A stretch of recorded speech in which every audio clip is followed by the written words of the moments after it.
পরম প্রেমময় শ্রী শ্রী ঠাকুর আমার পরমারাধ্যা জগজ্জননী শ্রী শ্রী বড়মা, পরম পূজ্যপাদ শ্রী শ্রী বরদা, পরম পূজ্যপাদ শ্রী শ্রী আচার্য দেবী শ্রীচরণে আমার শতকোটি প্রণাম। আমার সকল ভাই ও বোনেদের জানাই জয়গুরু ও ভালোবাসা। আমি শুরু করছি ইষ্ট প্রসঙ্গ আলোচনা। পরম প্রেমময় শ্রী শ্রী ঠাকুর বলেছেন, সৎসঙ্গ মানে জীবন বৃদ্ধি তপা সংস্থা, যা মানুষকে বাঁচায় বাড়ায়। তাকে বাদ দিয়ে কিছু হয় না, তাকেই বলে ধর্ম। সৎসঙ্গের দ্বারাই হলো ধর্ম। কর্ম বাদ দিয়ে ধর্ম হয় না। সবাইকে নিয়েই বাঁচতে বাড়তে গেলে করতে হবে তাই, যাতে বাঁচা যায়, বাড়া যায়। পরম প্রেমময় শ্রী শ্রী ঠাকুর অনুকূলচন্দ্র, বুদ্ধদেব, শ্রী চৈতন্য ও শ্রীরামকৃষ্ণের মতোই অন্তরের ভালোবাসা নিয়ে এসেছিলেন। অগণিত মানুষকে তিনি বুকে টেনে নিয়েছেন।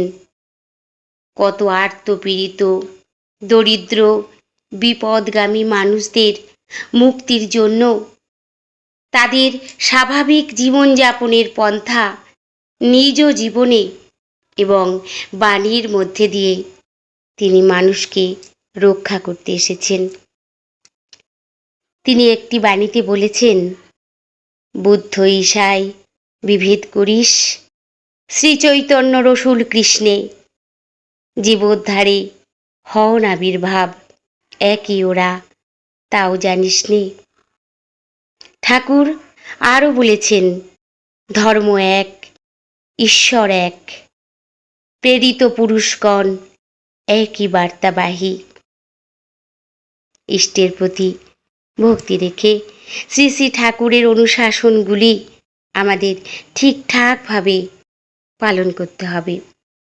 দীক্ষার মধ্য দিয়েই গুরুর সঙ্গে আত্মিকভাবে যুক্ত হওয়া, এই যোগসূত্রকে আমরা যত অটুট রাখার চেষ্টা করব, ততই আমরা ইষ্টের প্রতি অনুরাগী হয়ে উঠব।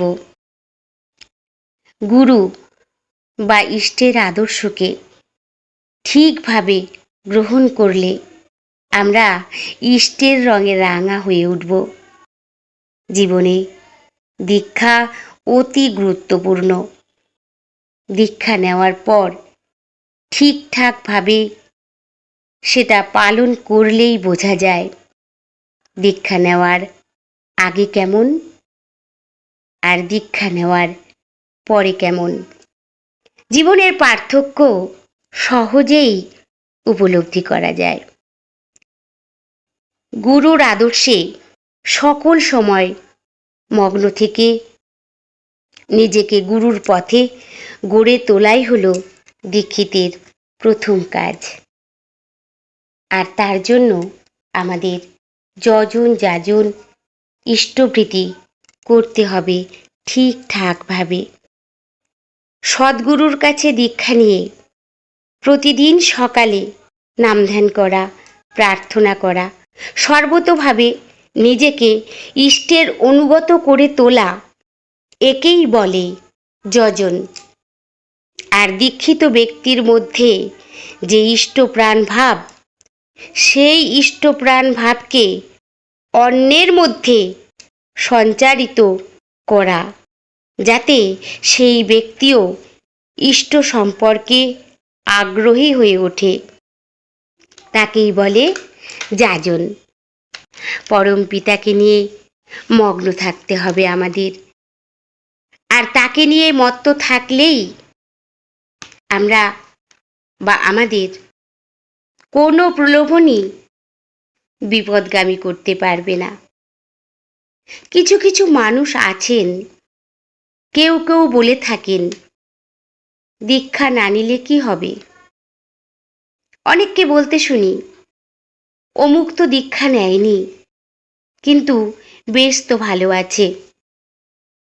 এ বিষয়ে আমি বলবো, আমরা যদি তাদেরকে খুব ভালো করে লক্ষ্য করি বা নজর দিয়ে দেখি, তবে দেখতে পাবো বা শুনতে পাবো কোনো না কোনোভাবে তারা নানা সমস্যায় জড়িয়ে আছেন।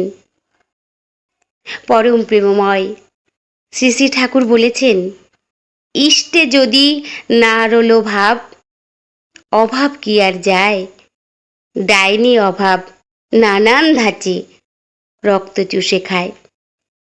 জীবনে ভালো থাকতে গেলে, ভালো হতে হলে ইষ্টের প্রতি টান থাকতে হবে। শুধু আর্থিক দিক থেকে প্রতিষ্ঠিত হওয়া জীবনের মূল উদ্দেশ্য নয়, সব দিক থেকে প্রতিষ্ঠিত হতে হবে।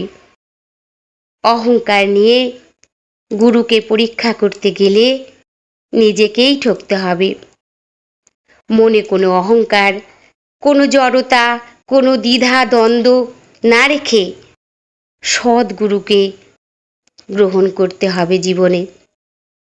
জীবনে গ্রহণ করার পর আর ঠিকভাবে তার নির্দেশে চলার পর তার ওপর সম্পূর্ণ ভরসা রেখে চললেই তাকে পরীক্ষা করা যায়। আর সেই পরীক্ষায় কি যে সন্তুষ্ট লাভ করা যায়, সে যারা উপলব্ধি করতে পারেন, আমি তো পারি, তারাই জানেন।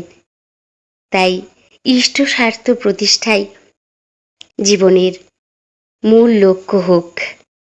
পরম পূজ্যপাদ শ্রী শ্রী দাদা বলেছেন, ঠাকুর আমাদের প্রিয় পরম, তাকে তখনই আমরা পেতে পারি যখন তাকে চাওয়া আমাদের সত্যিকারের হয়। পরম প্রেমময় শ্রী শ্রী ঠাকুরকে জীবনে গ্রহণ করেছি, বেশ ভালো আছি। চেষ্টা করি সকল সময় চলার। মাঝে মাঝে নানা রকম ঝুট ঝামেলায় আমরাও মাঝে মাঝে ক্লান্ত হয়ে পড়ি। তখন বুঝতে পারি ঠিকঠাক নাম চলছে না, তাই তো এই অশান্তি সংসারে দেখা দিচ্ছে। নিজেরাই বুঝতে পারি কখন যেন খামতি চলে এসেছে ইষ্টের প্রতি। সকল সময় চেষ্টা করে যাই গভীর বিশ্বাস ও ভালোবাসা দিয়ে পরম প্রেমময়কে ভালোবাসার। তাকে ভালোবাসলেই সব পাওয়া যায়। যদি আমরা তাকে সত্যিকারের পাওয়ার জন্য চেষ্টা করি, তাহলেই আমাদের পাওয়া সত্যিকারের হবে। শুধু শুধু মুখে মুখে বললেই তো হবে না। আমি মুখে বলে যাচ্ছি, অথচ আমি কাজে করছি না, তা তো হবে না। আমাকে ঠিকভাবে করতে হবে। ঠাকুরের নাম ধ্যান, ইষ্টভৃতি প্রার্থনা, সকল সময় ইষ্টকে নিয়ে চলতে হবে।